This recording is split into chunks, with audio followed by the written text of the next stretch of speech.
જે સાહેબ ગુનો દાખલ થયો છે કઈ રીતનું છે શું કહેશો? એસઓજીએ જે ડીઝલ ચોરીનું એક નેટવર્ક પકડેલું હતું અને એને જાણવાજોગ દાખલ કરી હતી.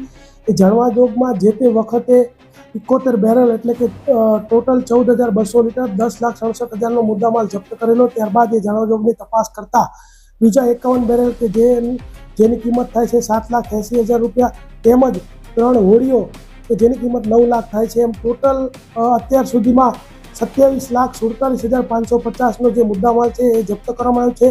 અને સ્વતંત્ર સાહેબોના નિવેદનને અંતે ટોટલ 7 નામો મળ્યા છે અને બીજા 7 થી 8 અજાણ્યા લોકો જે છે એના વિરુદ્ધમાં જે છે એ ગુનો દાખલ કરવામાં આવ્યો છે. કોના વિરુદ્ધમાં ગુનો દાખલ કર્યો છે? જે ગુનો જેના વિરુદ્ધમાં દાખલ કર્યો છે એમના નામ છે તેજસ પટેલ, જેમિસ ખલાસી, અજીત પટેલ, અજય રહે આંબાવાડી, ભરત ખલાસી, મનીષ પટેલ. જે છે આ 7 વિરુદ્ધમાં નામજોગ છે તથા 7 થી 8 અજાણ્યા લોકો જે છે એના વિરુદ્ધમાં ગુનો દાખલ કરવામાં આવ્યો છે. જપ્તમાં જે 51 બેરલ 71 બેરલ ટોટલ 27 લાખ સમથિંગનો મુદ્દામાલ તેમજ 3 હોડીઓ જપ્ત કરવામાં આવેલ છે.